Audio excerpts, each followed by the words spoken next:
Hey everyone, welcome to today's video. Welcome to the Gamey Daddy channel. So for today's episode of Steal This Build, I'm presenting you guys a build that was sent to me by one of my longtime audience members, Mr. Matt Murder. And so this build is, in my opinion, a very strong and powerful support build.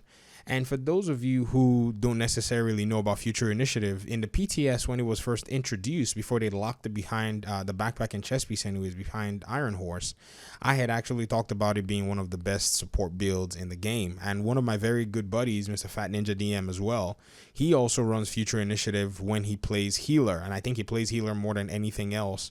And this build is not just a healer build, it's a build that you can actually take a spin on. Now, if you look here on my Discord, Mr. Matt Murder has basically, compiled all of the stats together, and we're going to look at them here. And if the image is blurry, don't worry. I'll go ahead and I'll basically give you guys kind of more clarity on it. But there are 4 Future Initiative pieces in this build: a backpack, a mask, holster, and knee pads. This is the combination that is being run, and so that will mean that you have to go and play Operation Iron Horse to be able to get either the backpack or the chest piece, I think blueprints, or somewhat farm them while you're in there in order for you to be able to put this build together, because without those, this build is not going to come into the combination that he's recommending. And the reason is because you need the BTSU gloves to be able to do the overcharge for your skills. And if you don't even have, maybe this backpack as well, to get kinetic momentum on your chest piece is also going to be challenging.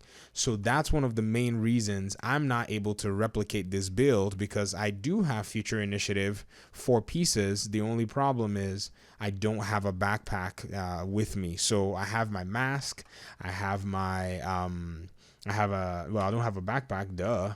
I have my gloves, I have my knee pads. Let me show you my knee pads here.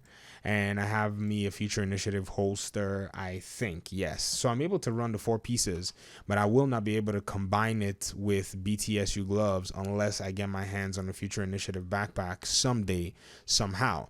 Now, there's a lot of gameplay footage sequence with this build, and one of the really cool things, like I said, is he sent me a bunch of videos playing Legendary.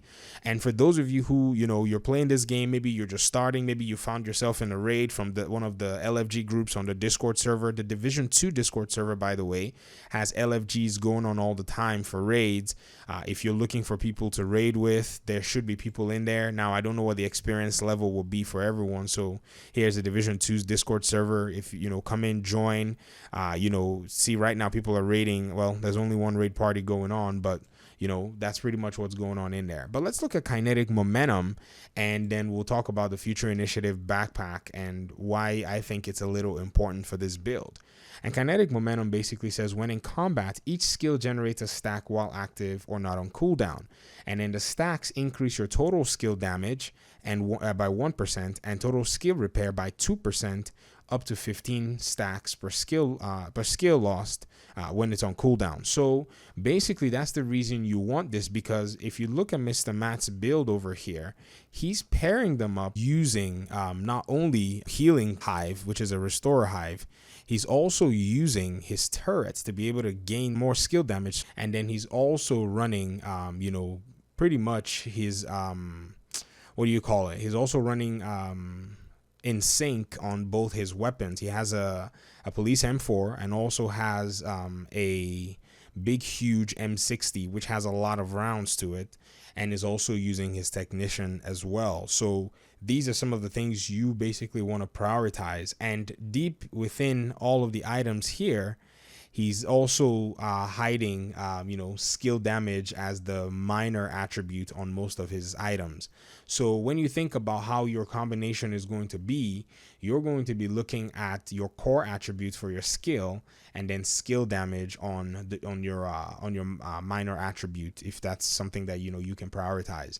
And another reason, again, his build uses a Wyvern chest piece is because Wyvern gives you 10% skill damage, and also you can get skill damage as one of your minor attributes as well. So by the time you stack up all your attributes, you can actually do skill damage, and then on the other hand, you can also heal. And the skill damage stacks so well with kinetic momentum including the damage that you're going to get from In Sync. I would recommend, if you wanted to gain more power, you can use Perfectly In Sync, but he's using a Police M4 and he's using an M60, and those two weapons by themselves are also pretty good. So I recommend this build. I'll have some of the footage, spliced up here. He's giving me the go ahead to do that so that I can remove the audio.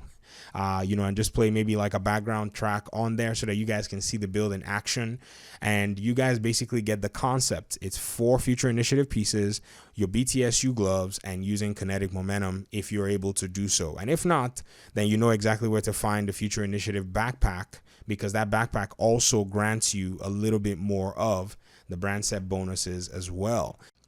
All right, so before I even finalize this video, one more thing to consider, and Mr. Matt actually did mention specifically that I tell you guys this, is when you're actually using this build, if you want to substitute Technician for Survivalist, you're able to get a lot more healing going on for you and for your team. So consider running the 6 skill tiers if you're not going to run Technician, and run Survivalist in order to grant you the bonus of a healer to be able to get your team to full health as much as you possibly can.